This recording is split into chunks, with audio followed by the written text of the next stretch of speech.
do the thing that is constantly nagging at you because that thing wants to get done. When you do that, I think that the universe opens up and then makes it possible for you to be successful at that. My ultimate advice is, don't be the one to say, hey, that thing I saw on TV, that was my invention. I had that idea. Mm-hmm. So just go for it.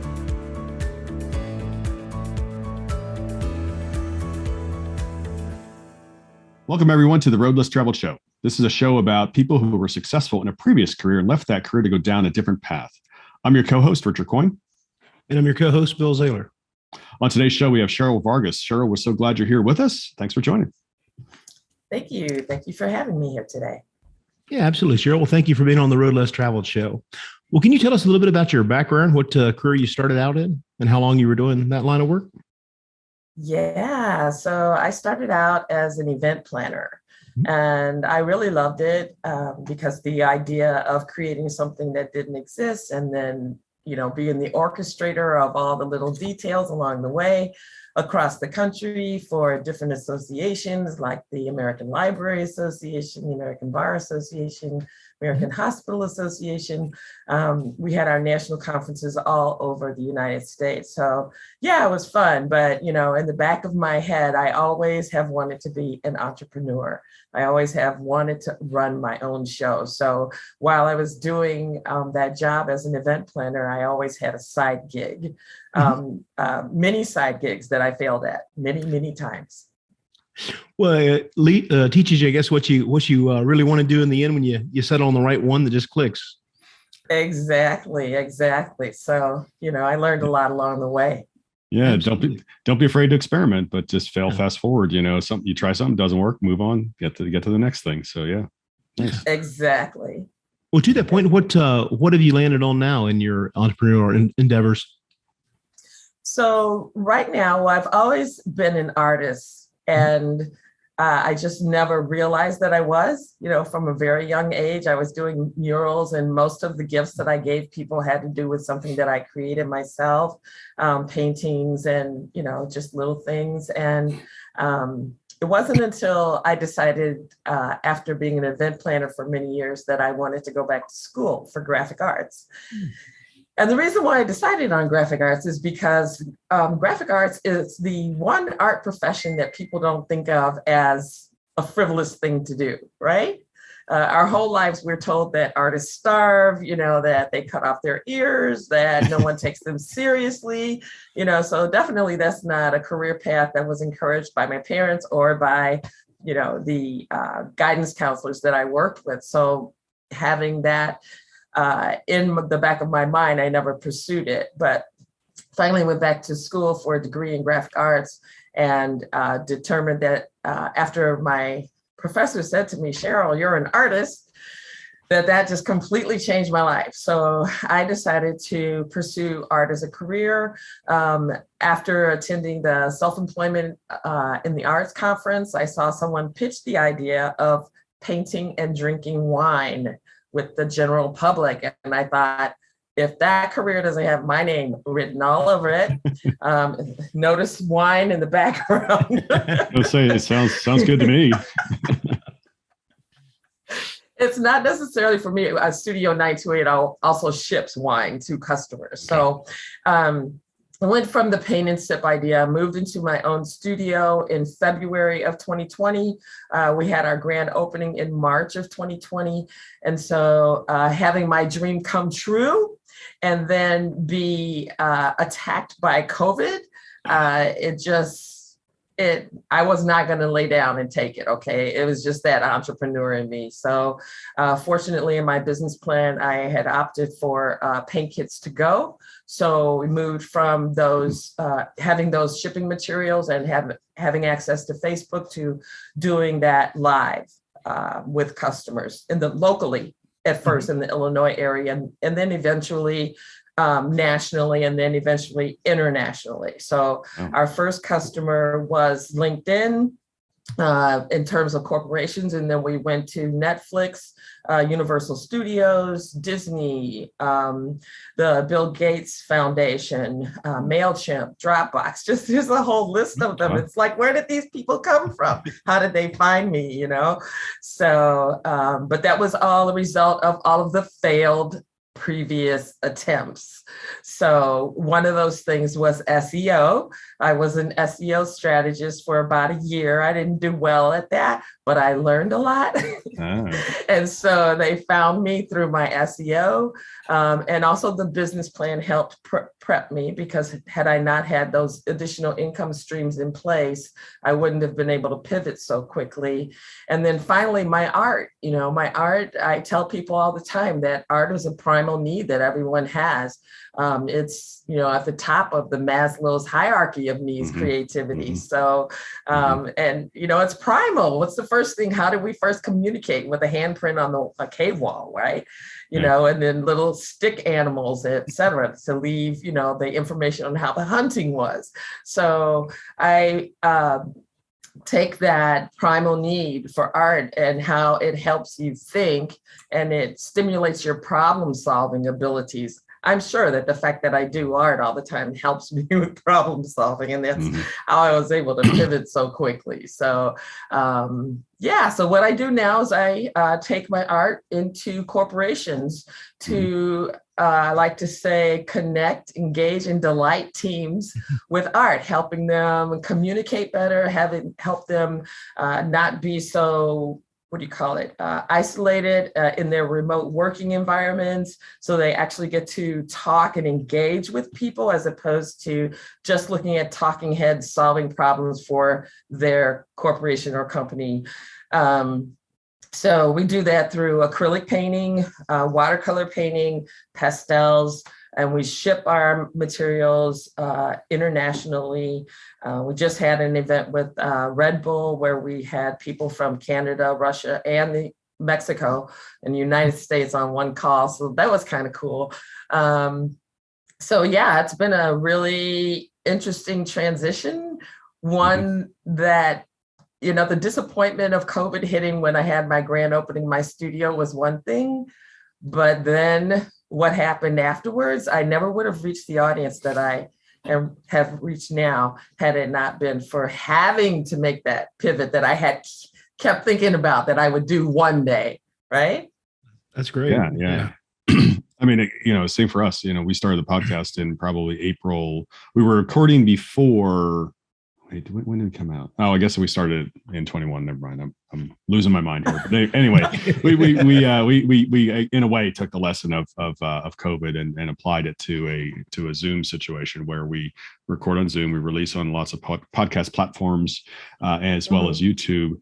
But the point is that Bill and I are not in the same place, and our guests are all over the country. And it's fantastic that allows that to happen. And now in your case, if you would just elaborate for a minute. So you talk about the Red Bull one, Mexico, Russia, US, Canada, I think you said. So you send out the kits to people ahead of time, right? Yes. And then you there's a designated time where everybody comes together, and it's just a bunch of Zoom cameras where people are creating, talking, drinking wine, along the way. The guy in Russia it's 3 a.m., but he'll still drink anyway, but that's okay. But is that sort of the idea? You kind of all gather with the idea of being social as well as having some fun and, having some wine, and then, then they're creating art. Is that right? Yeah. So sometimes it's for new employees where they've never met before. So it's an opportunity for them to engage in. We ask questions, probing questions that get them to talk more about themselves. For established teams who just always work together, we give them playtime. So our questions may be a little bit more engaging, I guess, for lack of a better word. But then also we do trivia. So people get to, interact that way and find out what people know about each other. And I typically work with a producer in the studio. So there's someone on the other end pulling all the levers behind the curtain. And I just paint. So we have 4 different camera angles. There's a camera up above, and there's 2 on on each of my hands so that when I'm mixing colors or demonstrating a brushstroke, people can see it really clearly. There's not a bad seat in the house. And then we do everything on screen. So for instance, let me push some buttons over here for you. Okay. So considering, we may be doing a Bob Ross painting, for instance. So this is how it starts off. And then typically my producer's here, and then they play my little intro. Okay. And then we go to, as I'm working, let me turn that up. Let's pretend. Yeah, so they get to see me paint while they're also viewing me at the same time. So we had to take this from, seeing the back of my head as I was painting to, having the studio as it is today. Okay. Very cool. Great. Yeah, it seems really neat to have the cameras on your hands so they can actually watch the detail. Like you said, that's got to be. I haven't heard anybody else. I guess I haven't followed that on Zoom format before, but that seems like a very intriguing and interesting way to run the classes. Mm-hmm, mm-hmm. Cool. It works really well. And again, we get a lot of repeat customers. In fact, most of our business that keeps us going is repeat business and referrals. So we're also offering private classes for those employees who really enjoyed bringing out the artist in them again, and they want to continue on. So we developed new courses just for that situation. So an actual new line of business was developed out of working with the corporate teams. That's very nice. Very nice. Yeah, having some sort of creative outlet is awesome. I mean, I think that all of my kids, they're in their early adult years now, so they're all out there in the world, and they all had some sort of creative aspect to them when they were, like, for example, when they were in high school. They won various awards, even at the state level, which was pretty cool. And honestly, I think it comes from my wife, because I could barely draw a stick figure. But anyway, so wait, you're gonna laugh when you hear this. I have a class especially for people that say, I can't even draw a stick figure. That's the name of the class. So nice. All right, there you go. Maybe that's the kindergarten group for me. So yeah, I'll join that one. So you guys get Kool-Aid though with the kindergarten group. That's not wine, right? No wine for you. But do we get challenged enough? Do we get nap time though? Nap time. Yeah. If you need it. There you go. Good. So Cheryl, as you think back to your event planning days, obviously you worked with large companies, organizations all around the country, and you mentioned, events were all around the country. So was there a funny story that you can share somewhere along the way that kind of made you scratch your head? I was hoping you'd forget to ask me this question. Never. I have a lesson learned funny story, mildly funny. I learned to always be prepared. I mean, as a Girl Scout leader or a lifelong Girl Scout, I always believed that. But in this situation, I was not prepared. I lived in Chicago near Lakeshore Drive, and I worked at a hospital. And I just happened to work at the hospital building where Dolly Parton would come and get work done. We won't say what kind of work, but she would come into the building and everyone would be prepared to see her. Well, this particular time I went to lunch late. And at the time in my life, I also wrote country songs. So I play guitar. And at that time I was writing songs for Katie Lang and Dolly Parton. Okay. So I had like 4 songs in my little repertoire that I was all ready to ship off and send on a cassette tape. Remember those? So anyway, this day I'm standing outside of this building where we knew she was, and everyone else had gone in because I was later in the day. And anyway, I'm standing out there by myself. I smoked cigarettes at the time, and I saw 6 bodyguards come out, and then there she was, standing in front of me in all her glory with the big blonde hair and the high heels going, hi. It's just like, I froze. Do you remember the Cindy Brady story from the Brady Bunch where she was on the talk show and she just froze? Well, that was me. I was just like a deer in the headlights. I could barely move. And and she was just like looking puzzled, like, why isn't she rushing over? And, I froze. I just froze. It was just such a shock. I didn't expect it. Yeah. So needless to say, had I relived that so many times in my head, I would always be carrying that cassette around with me so I'd be ready. So even if I couldn't move, I could extend my hand. And just so you know, the end of the story, I did manage to squeak out a hi before she tipped down the stairs and got into her limo. So. Oh, that's funny. Yeah, that's my story. I don't know how funny it is.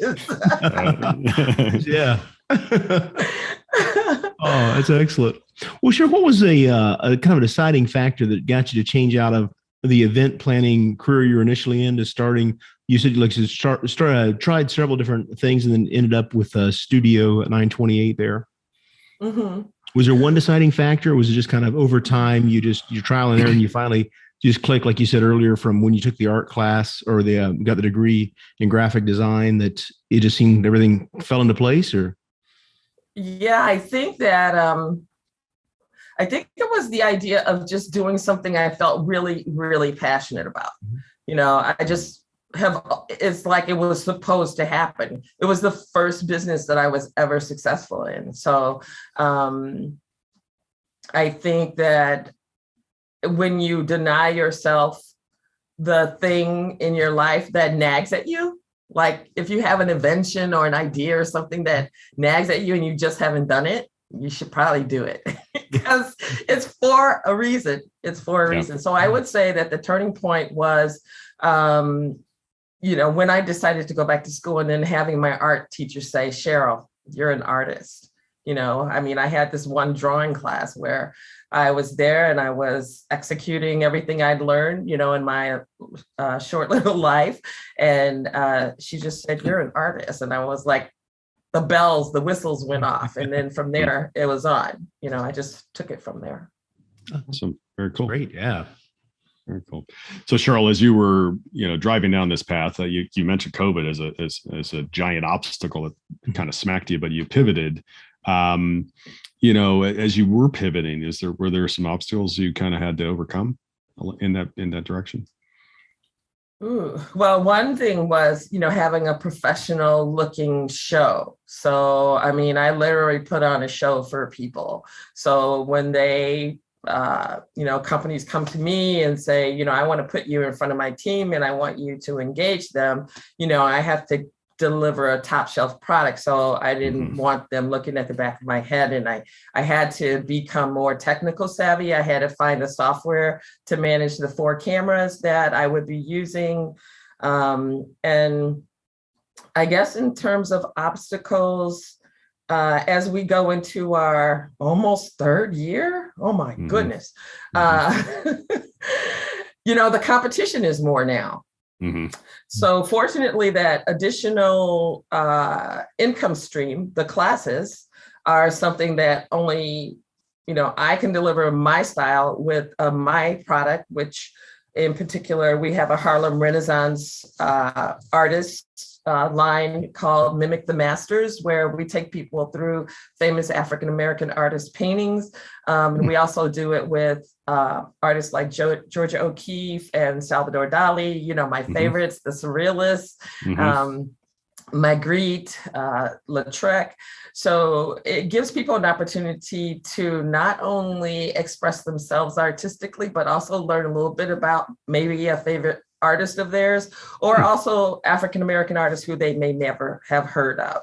So, I think in terms of obstacles, I don't dwell on those types of things a lot because I'm always in problem solving mode. Yeah. Like I was trying to figure out a problem last night with something, my website, and my developer wasn't available and I couldn't get tech support. I thought, I'm going to solve this problem. So I just kept doing it. And one of the sayings that I have, which is probably, I don't even understand how this saying got started, but there's more than one way to skin a cat. Have you heard that? Yes. It's like a terrible thing for cat lovers. Don't come after me. I love cats, but every time. What was that? I think a dog started that saying. Right. So whenever I have a problem, I always think that in my head, there's more than one way to skin a cat. It's like you have to think around this problem. Just keep going around it, keep saying it, keep going around it. And then I solved it. I was so surprised because it was right in front of me. The answer was, so I think that's how I kind of use obstacles. I just don't dwell on them very often. And I think that's kind of what got me here. Yeah, nice. Well, Cheryl, as you started the new business, Studio 928 there, what was one of your first victories that you can think? Was it landing the large corporate client, or what do you think of it as when you think of your first victory? Gosh, so my first victory was, I thought about this. It was the fact, first of all, I was scared to death to do this, to move from a mobile paint and sip company, which is how I started, to an actual brick and mortar space. Because of my limited control over my venues, I didn't have a lot of control over my business. So my income level was really low. So I thought, now, how are you going to go from, hardly making any money to opening a studio?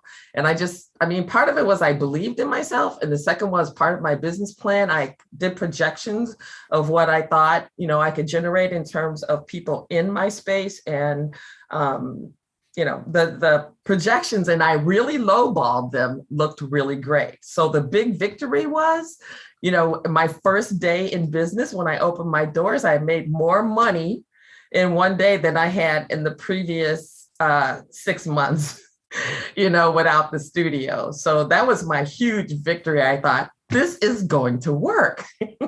This is really going to work. So, and of course, it did feel very good that LinkedIn found us and then other businesses. But I think that was my first big victory. Oh, that's great. Yeah, I think it's not hard to qualify as a win for sure. One day work for 6 months of salary. Yeah. Yeah, that's awesome. Yeah. So Cheryl, with Studio 928, can you share a humorous story that's happened to you since? Oh, good grief. Gosh. A humorous story that's happened. Okay, maybe a lesson. Maybe a lesson. Oh, I think this is pretty funny. Okay, it's not crazy funny. To me, it is. When I moved into my studio in February of 2020, I had the idea in my business plan that I wanted to have painting al fresco because nobody else did that. And so when I spoke to the person who I rented from, she indicated that, yes, I could use the yard. Well, when COVID hit, it became 100% necessary to use the outdoor space, and she reneged on it. So I had to get an attorney, and the attorney cited a few things, and she let me out of a 3-year lease. So not that that's funny, but what is super funny is to me is that I had always wanted my own studio, and then I wound up moving into my dining room. So what you're looking at right now with all the sparkles and the turquoise and the plants used to be my dining room.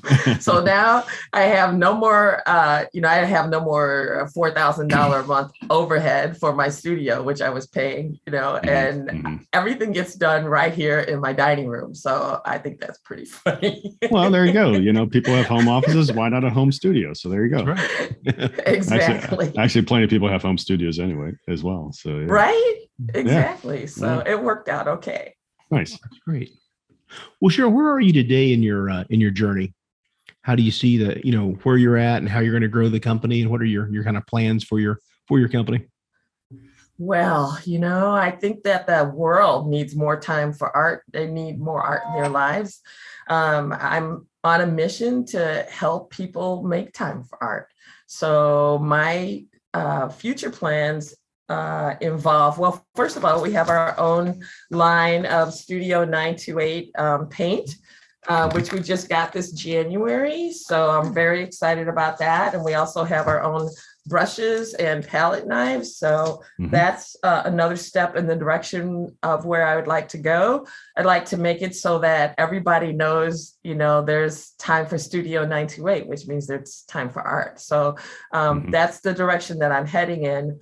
I'm signed up for the Goldman Sachs 10,000 Small Businesses cohort in the spring. So that's and it's 100 hours or something crazy like that. So I'm hoping that additional education and mentoring from, people who have been successful will take me in the direction that I'd like to go. So yeah, I'd like to make that a worldwide thing, make time for art. Oh, that's great. Very nice. Yeah. Very nice. So Cheryl, as you are traveling in this new world and in your Studio 928, is there anything that you can mention that you do to give back to help, obviously the creative angle and aspect of introducing and, helping people unleash creativity is fantastic. But is there anything else you can share about giving back? Wow. So in terms of my business, yes, I do mentor art students, and I work with a local high school to bring people teens into my studio and teach them about art, teach them about production, teach them about business. But then I also, after being a lifetime Girl Scout, I just recently in September started my own troupe. So I'm mentoring young girls in just being good citizens and being artists. So I feel like that's a really important thing because Girl Scouting is the root, I think, of who I am, just the idea of giving back and being in nature and expressing myself and being, a good person. So nice. Great. Yeah. Well, Cheryl, what's something you've recently implemented in your business that's helped you achieve your goals? It could be, marketing, a daily habit. Just, is there anything you've recently implemented? Oh, well, I guess recently would be like October. So I've started spending more time doing sales, which I never had to do before. So all of that famous corporations, Fortune 500 companies coming to me was all because of SEO. So I was not knocking on doors or, telling people about me that way. So now I've had to spend more time having an elevator pitch, so to speak, and getting on LinkedIn and meeting with new people. And that's how I met Richard. And so, yeah, and just telling people my story and encouraging people to do more art that way. So I would say that the idea of virtual networking has been something that's been instrumental in helping, get the word out about my business. That's great. Yeah. Excellent. Good. So Cheryl, is there some advice you would share with somebody that's considering making a path change? Do the thing that keeps you up at night, or do the thing that is constantly nagging at you, because that thing wants to get done. And when you do that, I think that the universe opens up and then makes it possible for you to be successful at that. And I would say that, and I actually have another thing in me that's nagging me right now. I won't even mention what it is, but it knows its name.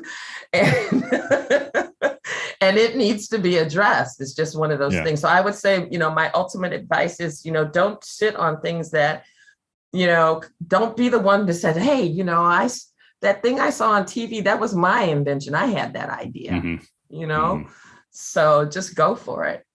Nice. Have a business plan, but go for it. Yeah, that's right. Well, sure. What's the best way for the listeners to be able to reach out and find out more about what you're doing in Studio 928? Well, I have a whole thing copied on my chat, on my paste thing, but I will say it out loud if that's better. So they can reach me at studio928.net. Okay. And then you'll see all my social media there. You can connect with me there.